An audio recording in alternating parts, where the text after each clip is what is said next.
Hello and welcome back to the Aurelius Podcast. I'm Zach Naylor, co-founder and CEO here at Aurelius, as well as your host for the show. This time we had a chat with Hana Nagel. She's the lead UX researcher at SAP Customer Experience. We had a chance to hear a good deal about her role in a large enterprise doing user research. Hana shared some very practical tips and personal experiences on just how to establish, scale, and succeed doing user research in a large organization. Hana and I spoke pretty in depth about how to set research up for success at any organization. We talked about how truly understanding your business and its stakeholders will help you better sell, conduct, and act on findings and insights from user research. This is something nearly everyone I know struggles with, regardless of how mature their design or research practice is at their company, so I know you're going to get some great insights from this episode. Those topics led to us really honing in on what it means to do user research, and even understanding why we do it. To that end, we kept coming back to having confidence in the decisions you, your team, and company are making, all based on what you learned from real people who are your customers. There's obviously many components to doing that well, but it all starts with regularly conducting research and having a central place where you can find and share what you learned. As some of you know, we built our very own platform that helps UX designers, researchers, marketers, and product teams store all their user research data in one place to create a central repository or database of user research knowledge. Hana and I spoke about this very topic, and Aurelius, our company, came up as a solution for doing just that. If you're looking to create a user research repository, archive, or library of all your key insights and data, you should check us out at Aurelius. Head over to our website for a 14-day free trial and let us know what you think. We'd love to hear from you. That's aureliuslab.com, www.aureliuslab.com. All right, and with that, let's hear all about user research from Hana Nagel.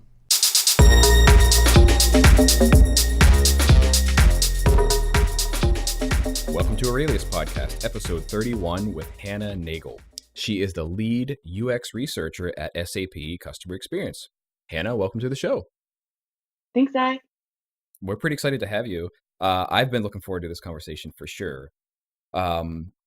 And just to kind of kick it off for folks listening, if they haven't heard of you or are not familiar with your work, maybe you could start by giving a little bit of background, what you're doing, what you care about, what you're interested in. Just give folks some background to our conversation. Sure. So I currently lead UX research at SAP Customer Experience. So I'm embedded in the product design team, and I support the research efforts for all 5 lines of business. Coming from a design background before that, working as a UX designer in fintech. But before that, I was actually working with startups in the Middle East, so doing more kind of a sustainable development approach. So I think I bring a lot of that kind of systems thinking to my approach to UX. But I think my kind of wavy entrance into the world of design is not uncommon in the world of UX. I think there's a lot of folks coming in from a wide range of backgrounds. And I think that's one of the things that makes it so strong is that it's so intersectional. That's very true. That's very, very true. And I haven't, I guess, been involved in a whole lot of the up-and-comers, I guess, as of late, except, I do speak at a local education group, a school here in town called Prime. But yeah, I mean, it is fascinating, right? Like how it brings a bunch of different people from backgrounds that in many cases have nothing to do even with technology. Not that UX is predominantly or only exclusive to technology, but I mean, let's face it, a lot of the work that we do as UX people tend to be in technology, and it does really attract folks from everywhere. In fact, one of our recent episodes, Jorge Arango was a trained architect before he started designing software. It is interesting for sure. Yeah, and I've actually met a couple architects who are in UX now. I think the concept of, that lofty idea of like what is design and designing experiences, and there's such a wide range of, I guess, industries or educations that lend themselves to thinking about how do you construct a thing for people, whether that's physical spaces or, coming from library sciences, helping people find things, wayfinding, um, things like marketing, making things for people, and that might be moving, going into civic tech after that. How do you make that experience work for people, or staying in where I am right now, which is like digital e-commerce design. There's such a wide range of practices that would inform that, and I think the more the merrier. I think the more intersectional it is, the stronger it can be. Yeah, I agree with that 100%. In fact, the more, as the word you're using, intersectional it can be, I actually think the more successful design can be in organizations, and more pervasive it can be, the greater impact it can have, because then there's all these different perspectives that acknowledge the value that design can bring to many other areas. Yeah, and I've actually been thinking about that a lot lately, about what makes a strong team. Mm-hmm. Because I know that there have been some conversations around, hiring is hard, and how do you bring on new members of the team that will kind of complement the strengths that are already there. And I've seen some kind of two different approaches, or I guess a trend in moving away from, hiring people that you might want to, have a beer with, or go on a long plane ride with, and instead bringing on people that have something that you don't have. So trying to kind of build that whole complete team by identifying different strengths and different backgrounds. Mm-hmm. And it's hard to do. But I think going out of the way to find people from, I guess going a bit to diversity now, but different educational backgrounds, different lived experiences, and just coming from different industries, and bringing that all together to make the most, complete team that you can. Yeah, definitely. Definitely. Well, cool. So let's take a step back. Lead UX researcher at SAP Customer Experience. Yes. We hear titles all the time. There's a lot of folks here who are doing research, maybe even have a lead UX researcher title, but just tell us about the work that you do there. What does that mean to be the lead UX researcher there? I guess in my work context, it means, because there are not so many researchers, and there's such a wide range of products.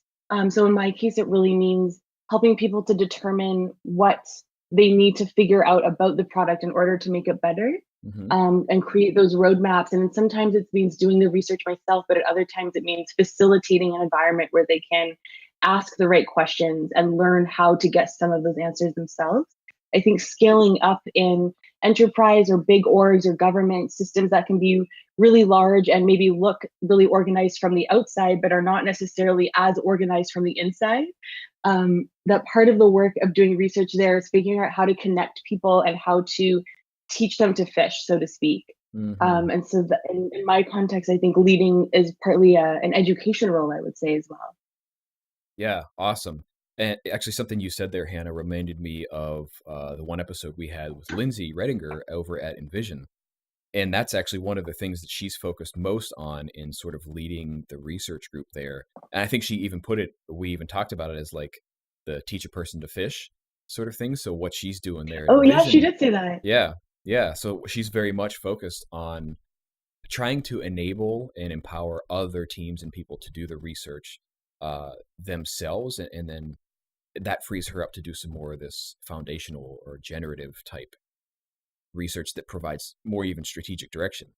And then everybody's doing research, and then research is impacting, again, sort of all layers of the company. Yeah, I listened to that one. I really love that episode. A lot of what Lindsay said resonated with me as well. And I think there's a lot of similarities in our experience also around kind of evangelizing the impact of research and showing how it can impact the deliverables that people care about for themselves. So, as researchers, we can be particularly excited about the process of researching.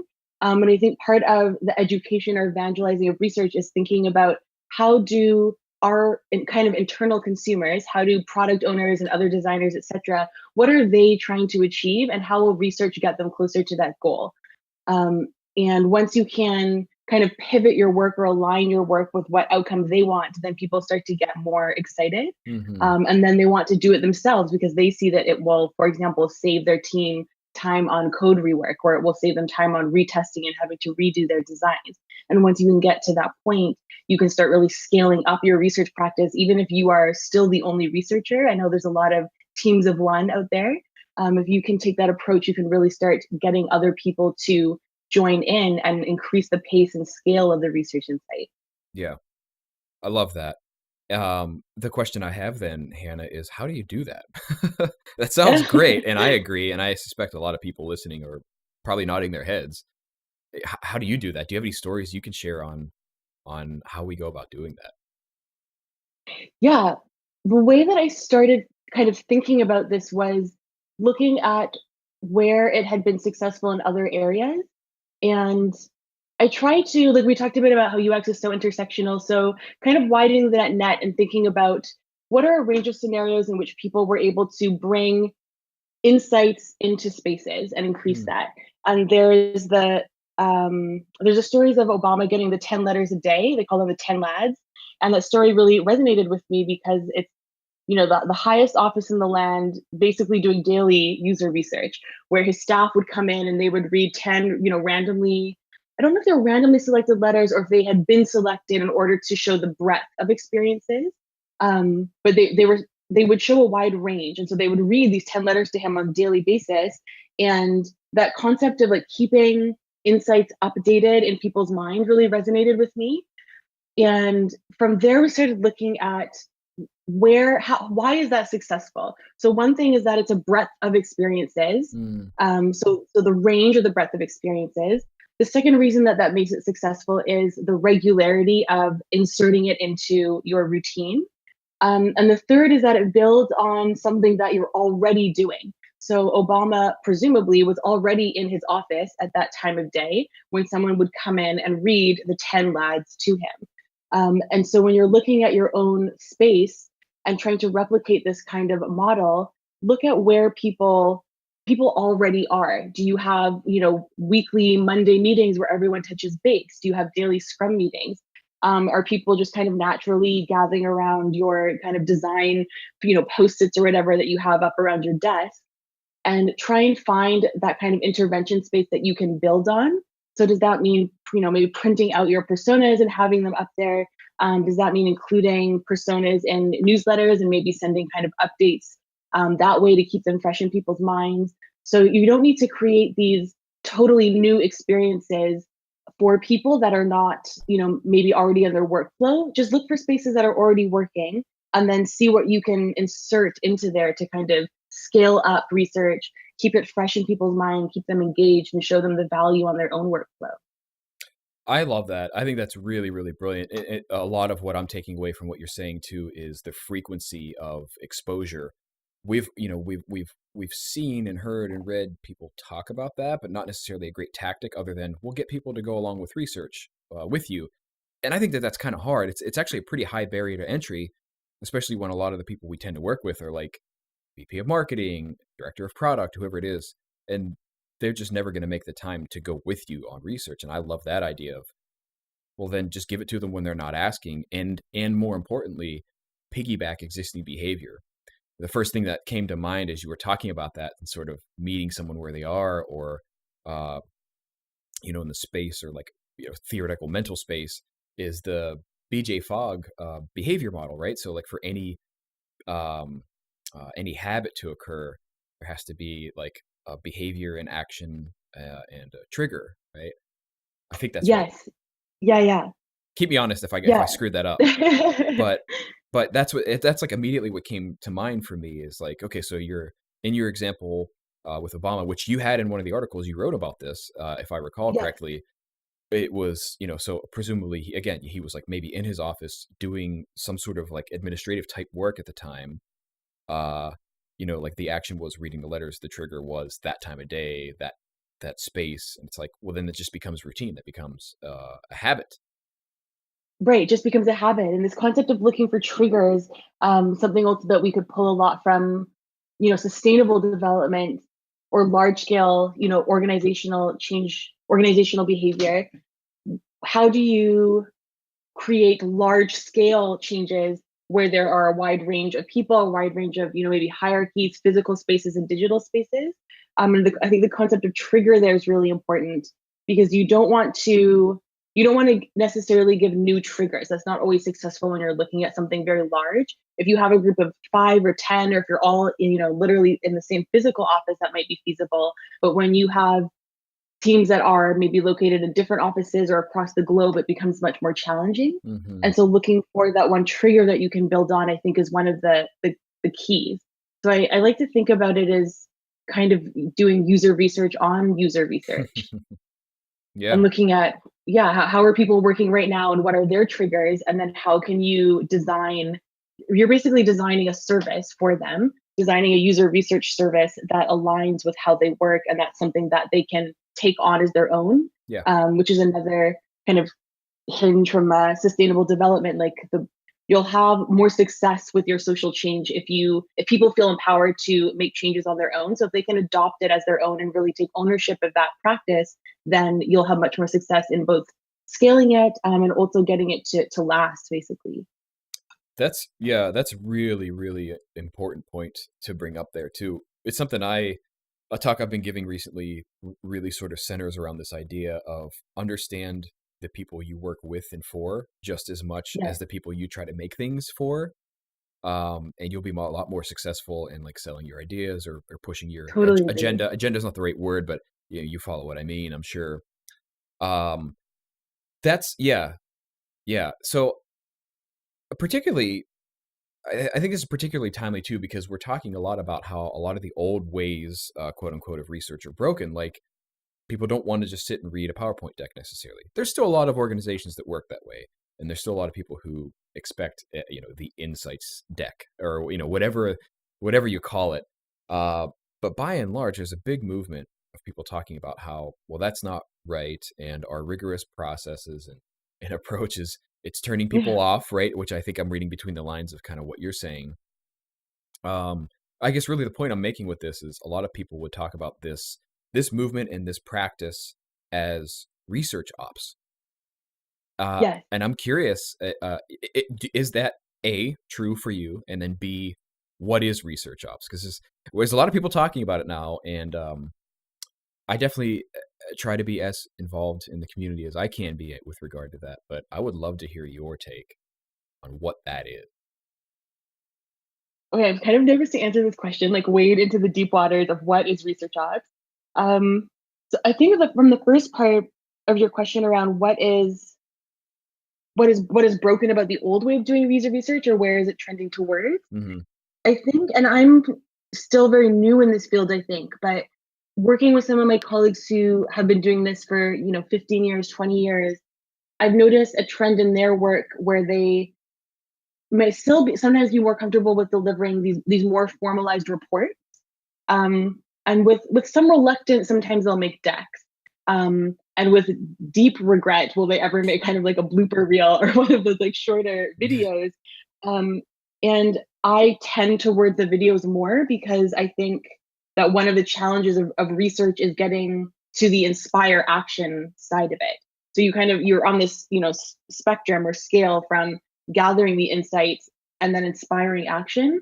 And I think as researchers, we would be tasked, what the impact of our work or the output of our work is maybe a better term. So the activity is gathering insights, but the output is like, what does someone do with that? So if they have to read a 40-page report, it might have beautiful MLA style notations, but if they don't do something with it, then your role as a researcher you didn't advocate for the user because no one could use what you produced. So I know the blooper reels are, less glamorous and maybe don't have all of the academic insights that we might want to bring into it. And I'll sometimes still include it because some folks do want to take that deep dive, but I kind of like to separate my reports that I'm generating into what should you do with the outcome of this thing. And if you want to go up the chain a bit, here's why the thing, and here's how the thing, here's when the thing, etc. Mm-hmm.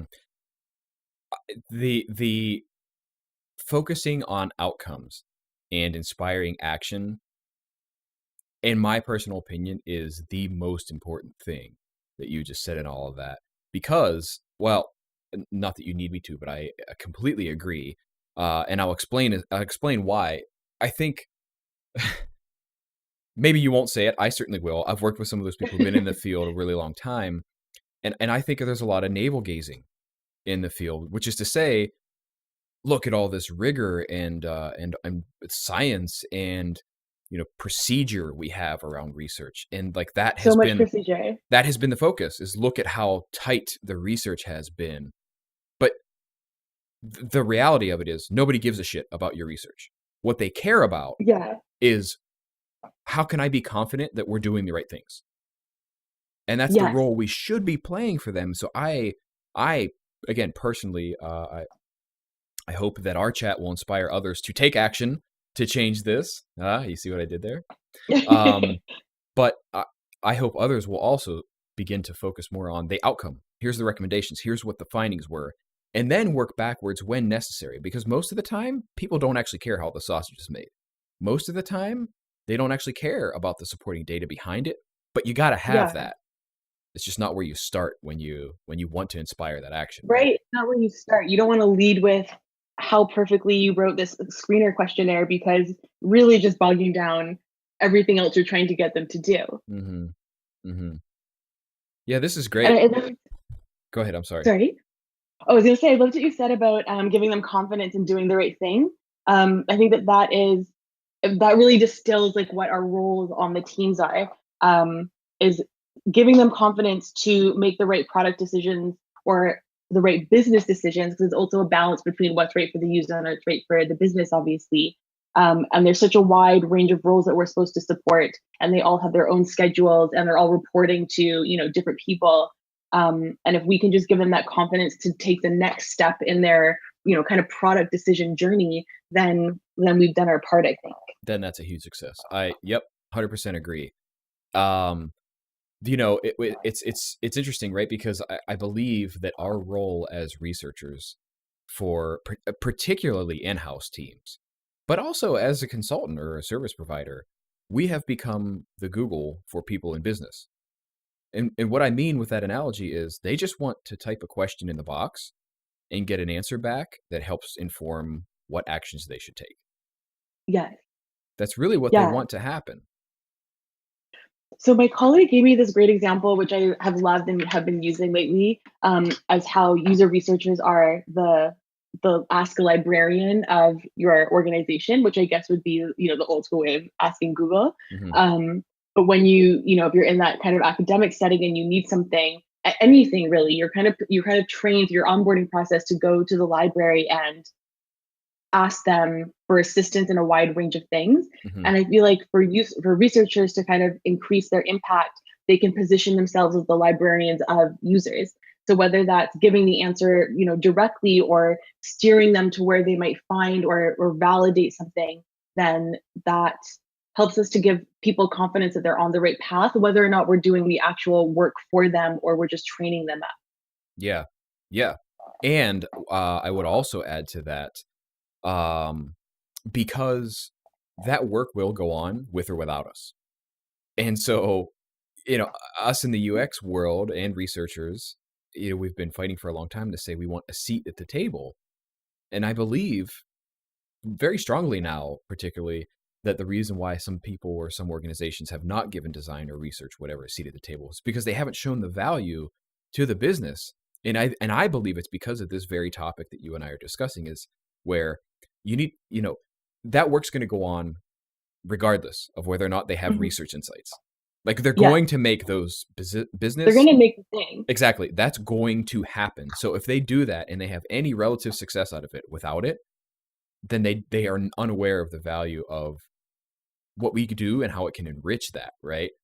But as soon as that happens, then all of a sudden, well, it's metaphorical, right? But like that seat at the table has occurred, and all of a sudden they want to ask more questions to inform more things they do that normally they wouldn't have even commissioned a research study around maybe 2 years ago. Yeah, and I think you raised two kind of important points to suss out there. One is that people are going to do the thing anyway. And that Jared Spool has that great article, Non-Designer is going to Design. Mm-hmm. And that really resonated with me. And I kind of, stole that a bit and was like, well, non-researchers are going to research also. Like people have questions, and everyone, I know, not everyone is a designer, quote unquote, wearing a turtleneck and like designer glasses, but everyone is making product decisions, Mm-hmm. And those will impact the design. So how can we as researchers enable people to make the best decisions about that product whether or not they're doing like kosher research, because they're going to try and answer those questions anyway. And I do see some gatekeeping, I would call it, where people have concerns about colleagues, writing the wrong survey or doing an interview, quote unquote, wrong. I hear this term wrong a lot. Mm-hmm. And, the worst thing that happens if they do it wrong is they do it again a little bit better. Like Mm-hmm. they will simply keep doing it until they get confidence and do it in a way that might elicit a better response. So yes, the first 99 times there might be some bias. We might have to, maybe not submit those results to, a conference paper, but it will give them enough insights to have a little bit more confidence in their own decisions. And then that's how we can keep scaling it up, because the more that they engage with the practice, the more that they're showing the value to themselves and their colleagues. Yes. Because nature abhors a vacuum. So in the absence of what we might call, or what you may have heard of, as quote unquote right insights or right research, some form of insight or information will affect those decisions. It will happen. Yes. So whether that's only someone's personal experience that they then project to, and we've all seen this happen, right? They then project onto a wider audience, assuming that that's then true for other people. Or it's just, hey, that was kind of poor research design and I'm not happy with it, but you're going to use it anyway. And everything in between, those things will occur, and they will influence your product decisions, design decisions, business strategy decisions. Yeah. So, yeah. Yeah, and I've been seeing a lot with personas lately. I don't know why. But I've been seeing a lot of folks making personas that are based on their own knowledge, which is not to disparage their experience in the field. Certainly if you've worked in the field for a while, then you have a very firm grasp of X, Y, and Z. But the goal of a persona is partly that exposure to users. So that practice of going out and talking to real people and then consolidating that information into a quick reference point. Mm-hmm. So you kind of hear this back and forth sometimes in people saying, personas aren't helpful. I don't know why we're bothering with it. And I'm like, well, if you closed yourself in a room and you just jotted down some stuff that you thought, you kind of missed that whole process that makes it important, that exposure part of it. Yes. I'm actually really glad you brought this up, Hannah, because this is something that's been rolling around in my head. I think this is actually the first time I've talked to anybody about it. So humor me. I'd love to get your reaction to this. Okay. We're talking about exposure a lot, right? That's come up a couple of times, even very early on in our conversation. So Jared Spool also, he wrote an article that talked about more successful UX in research is getting people research exposure time. And while I agree with him, I think it's a little bit too high of a barrier for people. Then there's also this idea, kind of like what you just talked about, of I don't feel like I got the ROI or the value out of that exercise. So in this case, you were talking about personas. In many cases, people are talking about research in general. Well, why do we need research for this? It's expensive, it's arduous, it's full of process, yada, yada, yada. The thing I've been thinking about recently is that, research or insert your thing X is expensive because you haven't built the exposure to then understand the value of that. And what I mean is, yes, a single research study that you might do once every 3 years, that's expensive. That is expensive. And you probably don't feel the actual ROI of that, because what you really want is enough exposure to your customers or users, whatever you call them, to build this intuition about them. That's where the value comes in. And it's not in these, sort of one-off commission studies, or we made a persona and, oh, dang it, it didn't answer all the questions we wanted. Well, because it was never going to answer all the questions that you wanted to answer. Yeah, I think we can also break down that a bit. I think asking the right questions, or helping people to ask the right questions, or knowing which ones will be most impactful, is also part of our goals as researchers. And then looking at what makes something expensive, I think there's a couple different kinds of costs in terms of research. So you mentioned a great example of doing, some really large scale, annual or biannual study, and that of course is very expensive, but also has really long lasting insights that you can build deep products from for a while. Then we have kind of the cost of, if you're trying to get an ROI in terms of sales, so that, are you trying to, validate a certain feature? Are you looking at some usability that might either hold back or push forward your sales? Then you have some other features that you're looking at to build that are maybe just for marketing purposes. I know in really large organizations, honestly, sometimes we build things that we don't really intend to sell. We just built it to show you that we could build it. Mm-hmm. So do we need research for it? Maybe, but there's already been some market research that told us that this is, interesting for some sort of Forrester, Gartner report, whatever. Um, and then we have the last kind of cost that I think is the most impactful for large teams, and that's the cost of rework in general. And then that becomes an actual dollar amount that you can balance off of. Well, okay, this study or this tool, might cost $10,000, but how much are you paying your Scrum team right now? Scrum teams cost, $1 million, $2 million for an entire year. So that's, I'm really bad at math, I'm not even going to try, but $10,000 is only a very small portion of what you're paying your Scrum team. So just do this thing, validate that you're on the right direction, because if you're wrong, that's going to cost you $100,000 to redo. Yeah. Yeah, totally. I think that's all the right way of thinking about this. And it reminds me also of something a recent guest we had on, Jim Callback, where he was talking about, I'm trying to recall the quote now. He was talking about the idea of just, we'll understand business better to understand like which hill to die on, like which battles to fight. I love. Oh yeah, he had a really good phrase there. He said something like to the effect of, I would encourage more people to go out and understand marketing and other parts of the business. And Yeah, why that was relevant to what you had just said was because you were saying like, well, we built this thing, and it wasn't because it needed to be some huge success that everybody who's our customers adopted it, but rather it was to make some other statement that's better for some other means and area of the business. And if we don't understand that, yeah. then all we're going to do is want to start a fight with somebody about how they're doing it, as you said, wrong. And they're idiots and they don't get it, and they don't value my work. And all of a sudden, we get very dramatic as designers and things go off the deep end. But the reality of it is it's not actually true. Maybe all they needed was like something directional from you. And actually then you had a huge hand in the success of that, and it didn't need what you thought it needed. Yeah, I loved when Jim was saying that. I remember I was listening to it on the subway and I was making like praise hands emojis on the metro. Um, yeah, I think there's a lot of value to thinking about what is important for other teams, which I guess is just user empathy. When we're talking about who are our users, we're supposed to design things for our users and have empathy for them, and the people who consume our research are our users as well. And Yeah. what is the value for them and what they're doing? And is that a hill we need to die on? And I am definitely all for, falling on your sword. I think there's a lot of times when sticking to your guns is really important in research, but you do, like Jim said, and like you mentioned, you really have to think about what's the value to the business as well. Because if it's something that you intend on selling to a consumer and that the revenue is really important, then for POs, for marketing, for the CEO, for the designers, everyone there is involved in getting the right thing out the door. It has to work. It has to meet the metrics that you've decided are important. But there are some other things that, save your sword.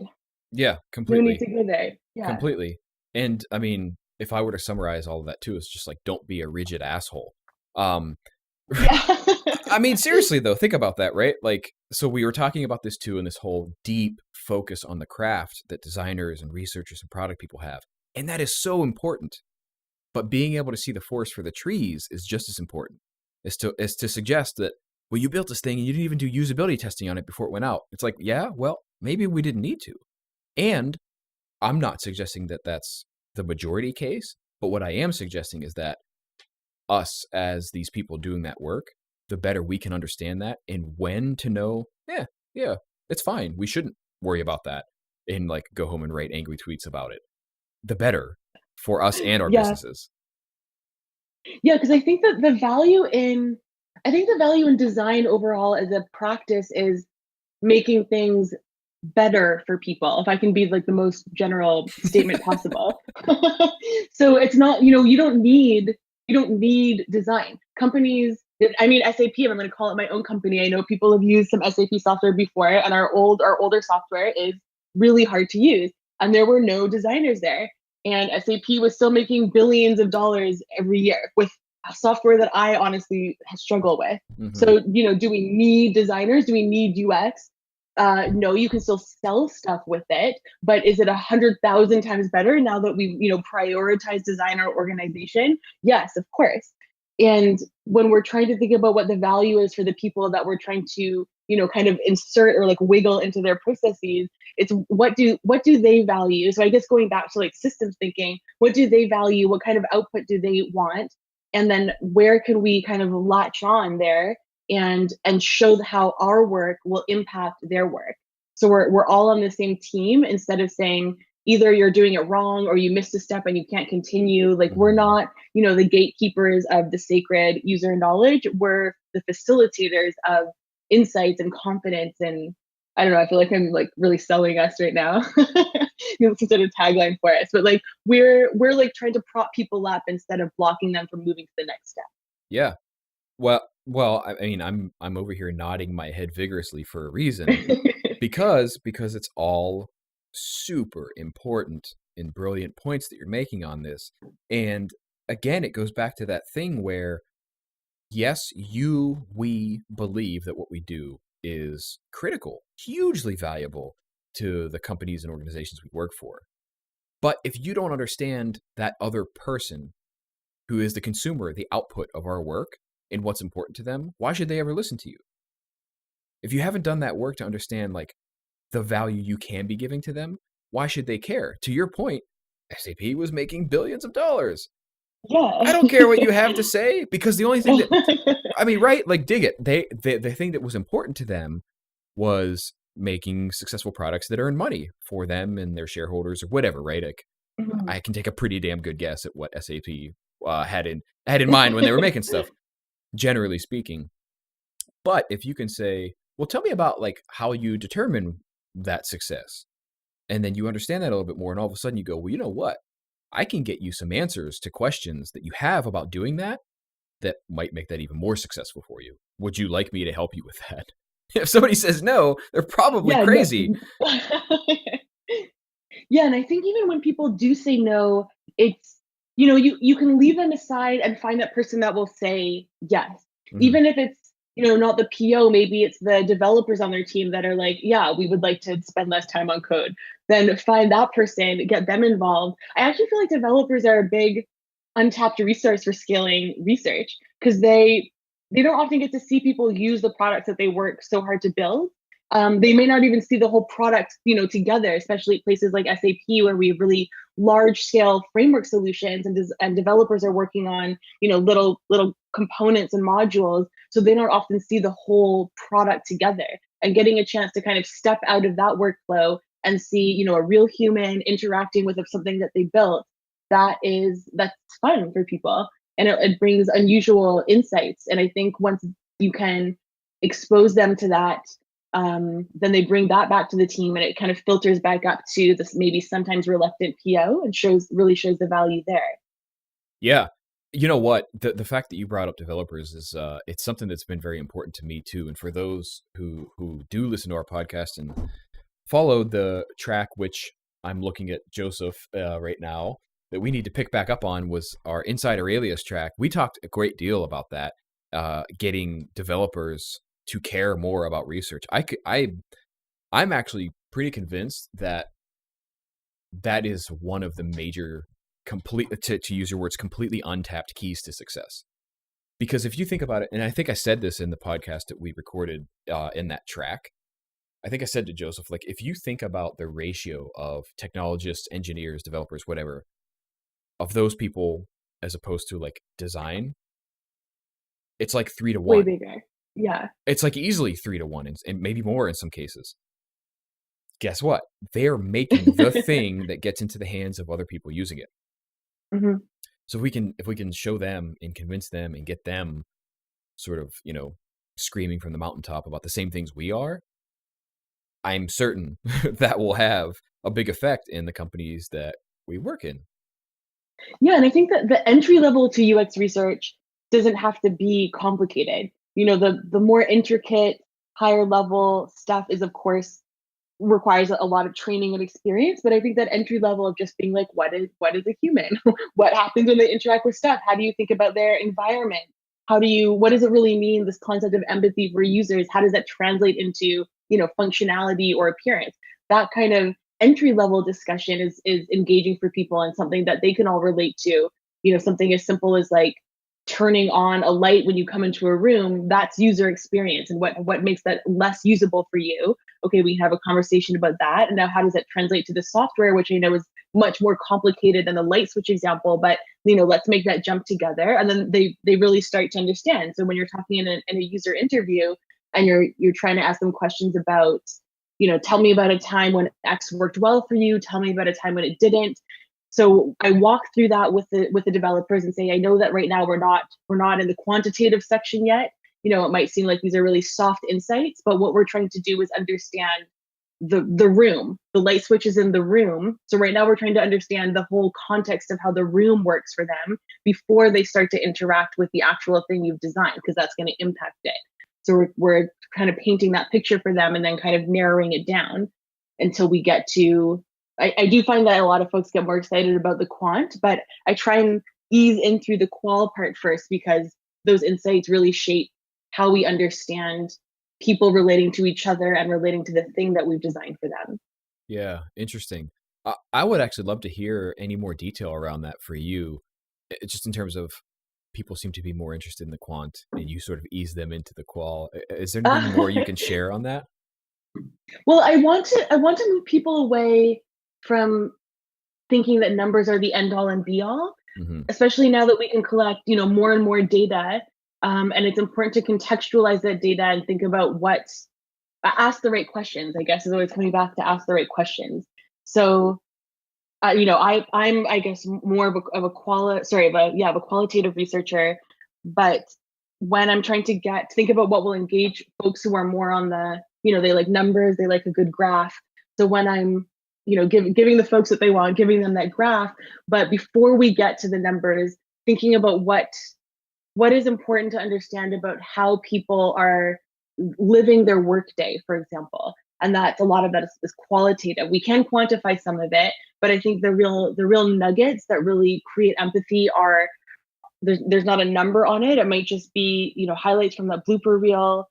It might be personas that are, I guess, these they're soft and deliverables, but they're really included in painting a picture. Mm-hmm. Yeah, that's um, that's a really great point. I mean, because the way I've always talked about it too is quant can give you a certain level of like confidence behind a more squishy qualitative statement, right? Because it's very easy for me to come up to you and say, Hannah, did you know that most people prefer bananas over oranges? And like maybe you'll believe me, but if you're skeptical, as most people tend to be with a statement that they hear sort of uninitiated, Mhm. if I can then give you some quant to back that up or suggest like there's more solid ground as to why I just made that statement, then all of a sudden you're like, oh yeah, okay, well tell me more, right? Yeah, or to give a real life example, I found that I forget the actual numbers for this, but insert number that I don't remember Mm-hmm. here. The folks who were using this particular element of the software had very low usability for them. So if I had just given that number, it might have seemed like our software is just far too complicated, and we had to redesign the whole thing. But through the user interviews, we were finding that our personas were actually, they weren't right. We had made proto personas and hadn't really updated them, and when we started to update them, we realized that the folks had a different educational background and a different experience, and so they were approaching our software from a really different mindset. Their mental model of it was completely different than what we had designed for. And that's something that you could send out a survey, but doing creating a questionnaire to reach enough people and designing it the right way to eliminate all of the bias, And at that point, it's easier to just go out and start talking to people and just really get those those quotes or those little video bites that you can bring back to the team to make it come alive. You don't necessarily need 100 respondents or 1,000 respondents to that survey. You really just need a couple to bring it alive. Yeah, completely. I mean, saying something like 4 out of 5 people had this, experienced this, or said this is the same as 80% or whatever, right? Like, Yeah. it's just another form of communicating. Again, that confidence. That's the way I've always talked about this. Is that research and strategy work is just giving people confidence that they're doing the right things that are both good for us and the people we serve, our customers. So Yeah, which is like a very basic, we all want that. And it's I think it's easy to give to people in this context because a lot of the questions that we get asked are not that complicated sometimes. The short term ones, mhm, what do people want? What do people need in this setting? There's things that we can answer quickly. And so I think for one of the things I really like to focus on is for some of those, those shorter term or kind of lower hanging fruit, I like to get other folks to do it themselves once we've established that they're asking the right question. And then they get more motivated to ask those longer term, more complex questions that we can start doing together. yeah, that's great. I was actually going to ask you, I mean, the situation you just described sounds like the team working on that product or software, whatever it was, had a certain set of expectations, actually based on perhaps prior research. You had personas, and the work you did was very much trying to show them how that changed. Uh, I mean, that sounds like a sizable challenge, especially if you've been working and operating off a set of information for a while that you had confidence in. Uh, how did you go about that? So in that example, it actually wasn't research that I did. I had joined the team as the first researcher, and so people had been, like you mentioned, people are going to answer their question anyway. So they knew that they needed personas, and they put together what they could, and then we built on that. So once we had already built the product, it meant going back to what we had accumulated so far and thinking about what needed to be updated. But I think once you've already moved, so you have the initial hurdle, which is, do we even need research? So even if someone's put together quote unquote wrong research, in this case, these proto personas that weren't accurate, it's fine. Hmm. They were engaged, they put together what they had, we're already past that first hurdle. So the next hurdle is much smaller, which is, why should we update these personas? Why should we go out and do user interviews? Why should we trust the results of usability testing? And then you have the next hurdle, which is, how can we convince the wider range of teams now to undo the work they've done and redo the work? I think that's the next hard hurdle.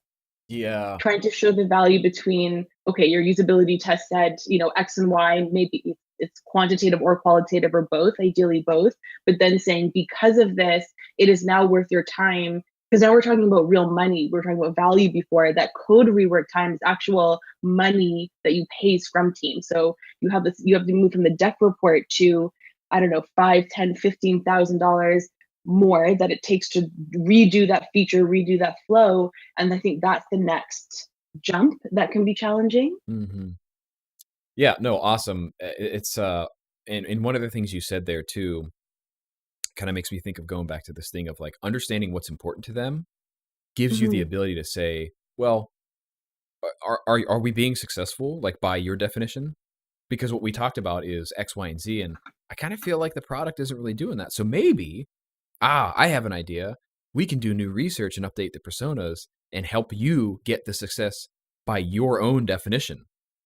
You get where I'm going with this, is that hurdle then becomes a lot easier because if you've actually empathized with them, the people you work with and for, then you can say, oh, well, I think I know how to help you be successful. It's not just about Yeah. me saying, oh, well, you're wrong and your research sucked, so that's why we need to do it. But rather, I know what I can do to help you be more successful.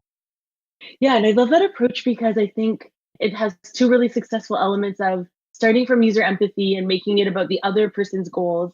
And also working backwards from the outcome. So you've defined what success means to them, and then you're just working backwards in steps for how you are going to help them deliver that. Yes.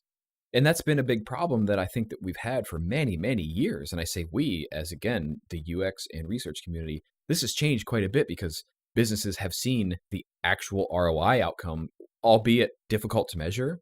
But we still see this pushback where it's like, well, why should I listen to you? And by and large, we're relatively ill-equipped for that conversation because we're just like, well, you're an idiot. Why wouldn't you focus on the people, right? Like we want to just take that combative stance, and that's never going to win an argument. It will never win an argument. But if we can understand what somebody else on the other side of the table is trying to do at least as well as they do, then we can say, look, I totally get what you're on about. And what I'm suggesting helps you in what you're trying to do. So let's talk about that. All of a sudden, there's a conversation to be had there, and it's a little bit more receptive. Yeah, and that's still something that I struggle with when I'm thinking about the range of complexity in some of these products or systems, and how do you prioritize or create a hierarchy in terms of new features that need to be developed for marketing or sales reasons, for pure business reasons, but you might have a backlog, you probably do have a backlog of either usability issues or research that needs to happen. And at a certain point, the conversation does become a numbers conversation. In terms of what will deliver in sales, where do you focus? And I think in terms of working on, enterprise software, legacy software, or even government processes, that these really large scale, really complex, older systems that you need to update and make better. That's something that I honestly, I haven't found really solid writing, or I haven't found someone who solved that problem really well that I can draw from. So if anyone's out there, I'm waiting for that Medium post about how you make decisions where it's a trade-off between future money or future financial opportunity, or I guess looking back, it would be what money might you lose if you don't fix existing issues. That is definitely fascinating. I don't think I've read that article either.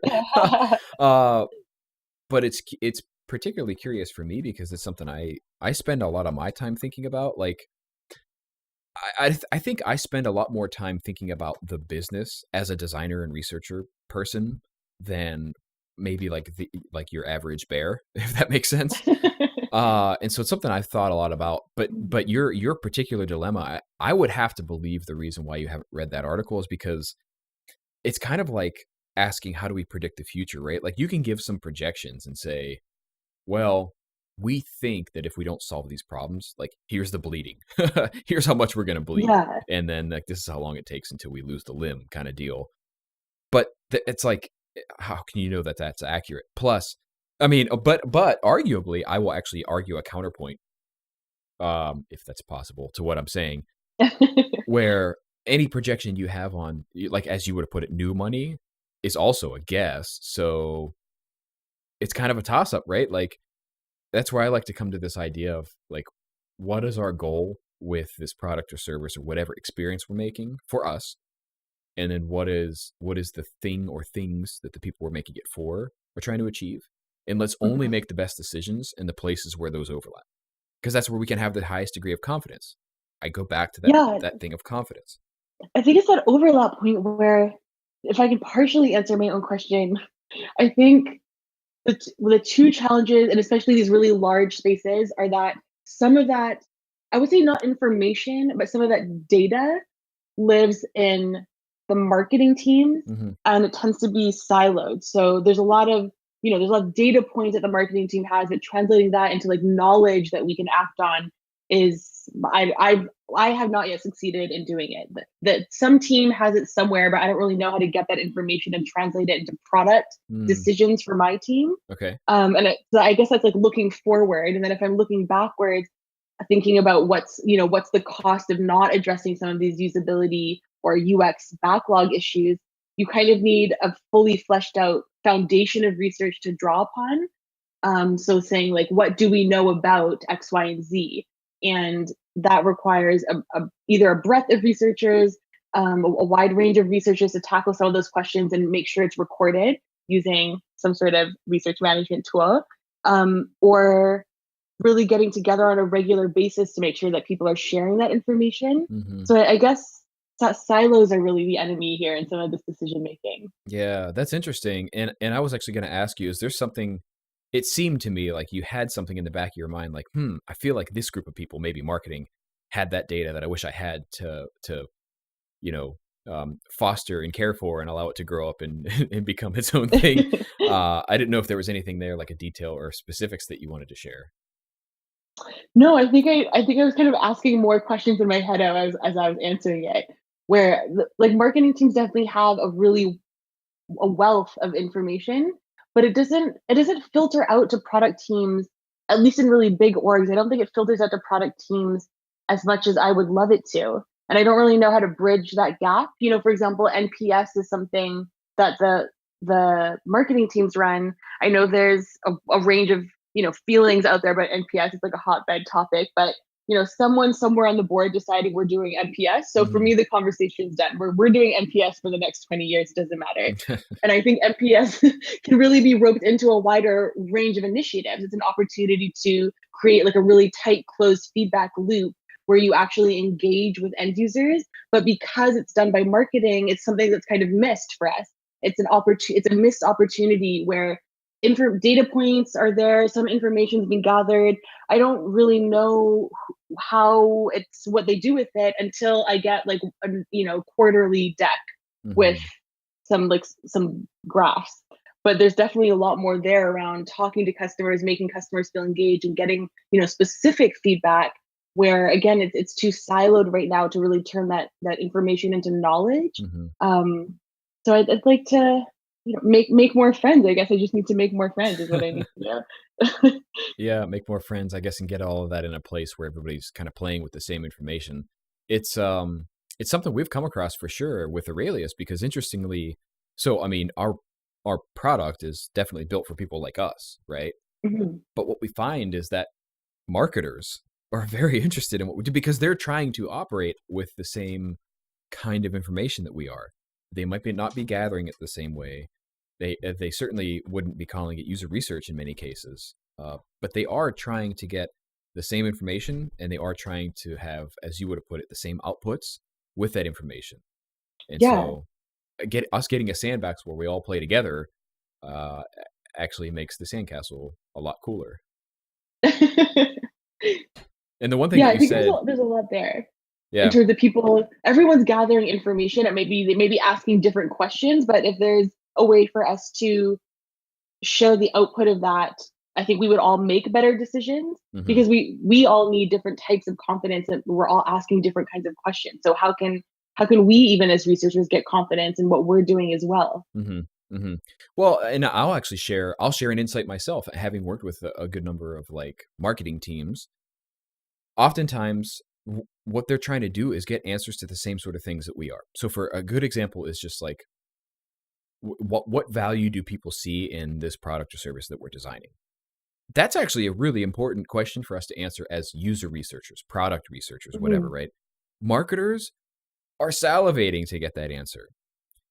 The difference comes in with what we do with the answer to that question. That's it. Like, we both want the answer, but what a marketer hears out of that and what their action, or as again, you would put output to that, is just simply different than what we hear and how we take action on it. But guess what?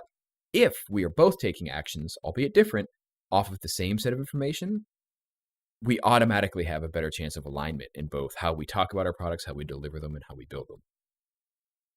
Yeah, I feel like what we're really getting down to here is how can we curate and share insights in a way that people have confidence making a wide range of decisions about products. Yes. I think the answer is use something like Aurelius to like manage all of those insights and make sure that people are on the same page. Yeah. Yeah. Well, I mean, I appreciate your nod to it there. That's definitely been our passion and impetus as to why we even built what we built, for sure. Because we recognize that. So, I mean, just a little bit of background. Joseph and I did a lot of this work together at a consultancy before we ever started Aurelius. And the thing that we realized was that our job was not about building the thing. Like, that's the easy part. The hard part is helping people feel confident that they're building the right things. That's just so much harder. And the only way you do that is, as you said, like make sure everybody's operating off of the same information and that they understand how they can act on it in different ways. That's how the most successful products in companies get built. So yeah, it's definitely a passion of ours, and that's awesome conversation. Yeah, I like that we keep coming back to this phrase confidence, because I feel like confident people are able to take action. If you are not confident, then you're not able to go in any direction. So that's really what everything that we want to do as researchers is really boiling down to that confidence. Totally. And something that just popped in my head as you said that, Hannah, I talked about Google earlier, like we should be the Google for people. And I Mhm. actually almost mean that quite literally. So you think about this. If you go to Google and the auto suggest is, you start typing in how to or how do I. Which is my favorite game, by the way, the like autocomplete. It's so Yeah. fun. Yeah, but so think about what happens there. There's a reason those autocomplete examples are there. Is Mhm. because everybody is looking for an answer to a question. Now, why are they doing that? They want to get data that gives them confidence to take Mhm. action. That is the way we operate as human beings, and that's why Google makes a buttload of money, right? Like that's so when you said that, as we keep coming back to this confidence thing, and like that's what we're doing, and it just made me think of that reference back to Google. I mean, that's literally like what we're talking about. We're trying to give people that data that helps them feel confident that maybe between one or two decisions or types of decisions they have. Yep, okay, that's the one I should go with then. Yeah, I think I do want to draw a division between giving data and giving recommendations, I guess. So I Yes. think one of the struggles with some of the reports is just doing a data dump and being like, here's a bunch of numbers. And people are like, I still don't know what to do Yes. though. So there's a fine line to walk between making people feel like they are informed, but don't have to read. Can I say that? Like don't have to read through the Yeah. whole thing. And they have one or two nuggets, I guess, that they can hold on to. Yeah, you can say that and you should. I'm glad that you did because no, I mean because that's just it. Again, this whole thing of if you only focus on the craft and you're like, I did my research perfectly, flawlessly. Well, who gives a shit? If nobody can make any decision from it because they don't know how to decipher what you shared, right? Now, obviously, that's an extreme example, but if you go, well, most people have low usability in this thing, and then you walk away, so, right? Like, what's the reason Yeah. they had that for? And what, based on your expert experience, because you are the expert, you saw those people have low usability. What should we do to make sure that thing doesn't happen? Yeah, something I like to do in my reports is to do, really short summary that's literally one sentence, and then another one sentence that's a recommendation, and then say next steps. So the next best steps might be more research, but it also might be the design recommendations, things to change. So you can, if you want, you can just skip to the very end section to be like, what do we do now? Mm-hmm. Yeah. Yeah. Awesome. Awesome. The one quote too, I just want to share because I think it was very appropriate when you were talking about NPS and it's just like even how we work and operate against certain information. Somebody made a decision and that's the way we're going to do it. A quote Yeah. popped into my head. I actually think it was a Churchill quote and I might be butchering it, but he said something like, democracy is the worst form of government except for all others. And it's like whether, if NPS sucks or if the way you're using marketing or research data sucks, like that's fine. But to your point, like, let's all get on board and just make the best of it because we're going to do it anyway. Let's do our best to influence it in the most positive way possible. Yeah, and I think it also goes back to something we were talking about, like intervention points. Like NPS may or may not be a good or bad thing, but it's already going down. So now that that system is already there, at what point can we intervene to align it with something that we want, which is like more exposure to users, Mm-hmm. more regular insights or feedback about product? What can we leverage out of this current structure or workflow? What teams can we pull in? What new initiatives can we build off of it? Because it is what it is, but there's definitely a space for us to get in there and really show the value for our own team. Definitely. And you can't do that effectively if you don't understand what's valuable about NPS for that other person. The reasons they Yeah. chose that, if you understand that as well as they do, and then just at that moment where you can strike when the iron's hot, you go, well, that answer you were trying to get from NPS, it doesn't seem like that's getting it for you. But you know what? I have an idea. And then, So you have to get in the game before you can swerve them. yes. That was not a good sports reference. I just mixed them all together, but before you can move them over to where you want them to be. We're keeping it. Very good. Hana, you've shared a whole lot, and this has been a really awesome conversation. But I have to be respectful of your time, and I'm sure we can talk for several more hours about this stuff. But given that, if folks listening to this had temporary amnesia, forgot everything we talked about, and there was one thing you really wanted them to take away, what do you think that would be?